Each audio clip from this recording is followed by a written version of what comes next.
আসসালামু আলাইকুম আমার প্রিয় আপুরা, তোমরা কেমন আছো? আশা করি আল্লাহর অশেষ রহমতে নিশ্চয়ই ভালো আছো। আমি আলহামদুলিল্লাহ ভালো আছি। তো আজকে একটা ভিডিও নিয়ে হাজির হলাম। আসলে অনেকদিন হচ্ছে আমি ভিডিও বানাই না, সেজন্য আজকে একটা ভিডিও বানালাম। ভাবলাম একটা ভিডিও বানাই, অনেকদিন হলো ভিডিওটা ছাড়া হয় না, করেও না এবং ছাড়া হয় না। তো আজকে একটা ভিডিও নিয়ে আসলাম। আজকে রাতের বেলা দেখে কেন আমি ইলিশ মাছ কাটে ধুয়ে পরিষ্কার করে নিয়েছি। ইলিশ মাছগুলো বাইরে থেকে আনছে কিনে, তেজে ছোট, তারপরও অনেক মজা মাছগুলো, কারণ এগুলো আমাদের মেঘনা নদীর মাছ। খুবই টাটকা মাছগুলো আমি নিয়ে আসছি, খুবই মজা, তৈলাক্ত মাছগুলো খেতে খুবই ভালো লাগে। তো এখন এই মাছগুলো দিয়ে আমি দেখছি, আমি কখনো রান্না করি নাই, আজকে কলার বকুলি দিয়ে রান্না করব।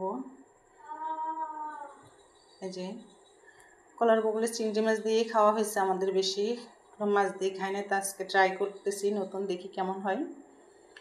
তো এই যে কলার বকুলি কেটে নিয়েছি, 2টা আলু দিলাম, আর এখানে যে পেঁয়াজ রসুন কুচি করে নিয়েছি। তো চলো রান্না করতে যাই। তো এখানে একটা হাঁড়ি বসিয়ে দিয়েছি, আমরা চুলাটা ধরিয়ে দেব।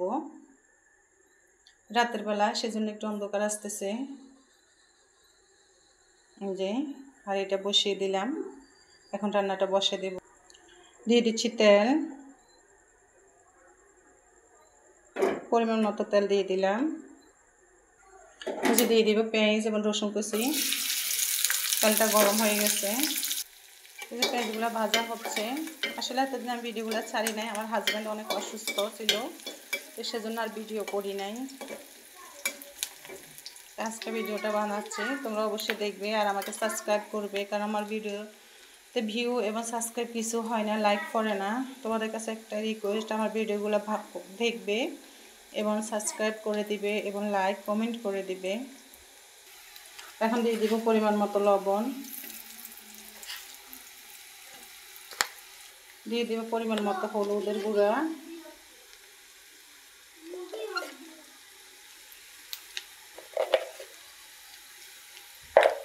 দিয়ে দিব পরিমাণ মতো মরিচের গুঁড়া। ঝাল যে যেরকম খান সেরকমই দিবেন। দিয়ে দেবে একটু পানি, মশলাগুলো কষানোর জন্য পানি দিয়ে দিলাম। এখন একটু ঢেকে দিব মাছগুলো কষানোর জন্য, মশলাটা কষানোর জন্য, সরি। এখন ঝোলটা ভালো করে ফুটে গেছে, আমি এখন এই মাছগুলো দিয়ে দেব। এই ঝোলের মধ্যে মাছগুলো কষিয়ে নেব ভালো করে।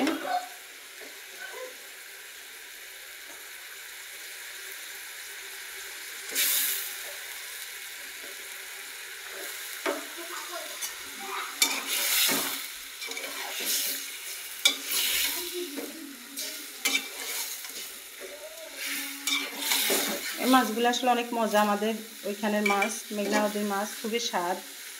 তৈলাক্ত মাছগুলো খেতে খুবই ভালো লাগে, যে কোনো তরকারি দিয়ে রান্না করলে এটা ভালো লাগে খেতে। এই যে মাছগুলা কষানো হয়ে গেছে, এখন আমি তরকারিটা দিয়ে দিব। দেখো কত সুন্দর কালার আসছে।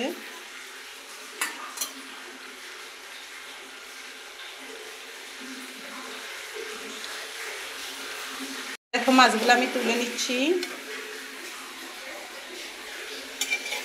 কারণ তরকারি দেবো তো ভেঙে যাবে মাছগুলি, সেজন্য তুলে নিচ্ছি মাছগুলো। এই মশলার মধ্যে আমি তরকারিগুলোকে ভালো করে কষাবো।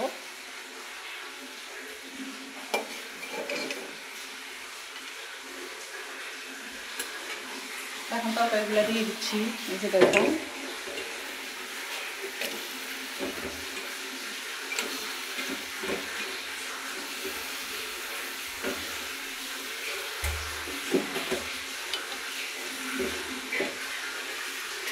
ভালো করে নেড়ে দিব, মশলাগুলোর সাথে ভালো করে নেড়ে ছেড়ে দিব।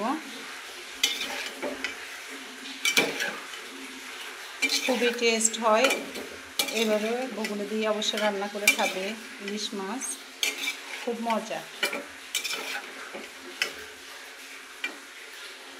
এখন ঢেকে দেব। তো দেখি তরকারিগুলো কষানো হয়েছে কিনা। এই যে দেখো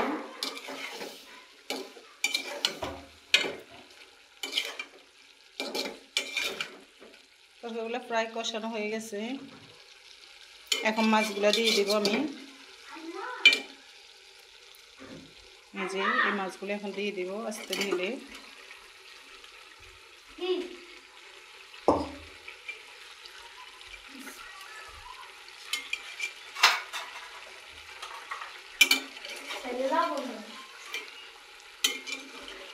তখন একটু ঢেকে দিব, তারপরে একটু ঝোল দিয়ে দেব। তো এই যে এখন ঝোলের পানি দিয়ে দিব। এখন একটু ঝোলের পানি দিব, কড়াইটা ধুয়ে দিব এমনি দিয়ে ভালো করে একটু নেড়ে ছেড়ে দিব।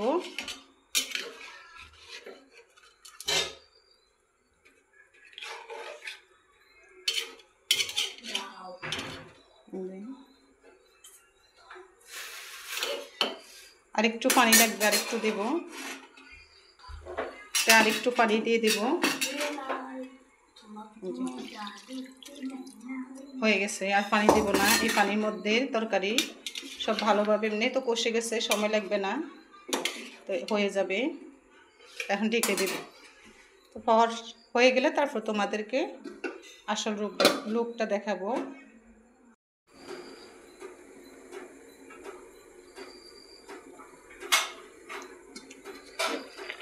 দেখো কি সুন্দর কালার আসছে, আর একটু হলো হয়ে যাবে।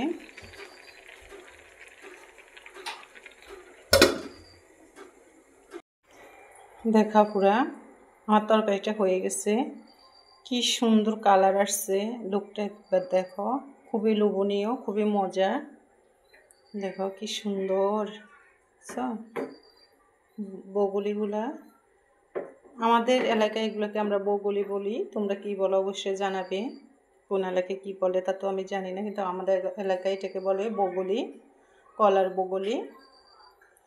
তো কেমন হয়েছে রান্নাটা আমার অবশ্যই জানাবে কমেন্ট করে। যদি ভালো লেগে থাকে তাহলে লাইক করে দিবে, এবং যারা আমার চ্যানেলে নতুন তারা অবশ্যই আমার চ্যানেলটাকে সাবস্ক্রাইব করে দিবে, আমার পাশে থাকবে এবং আমার ফেসবুক পেজটা ফলো করে দেবে। তো আজকের মতো এখানে বিদায় নিলাম। আল্লাহ হাফেজ। আসসালামু আলাইকুম ওয়া রাহমাতুল্লাহ।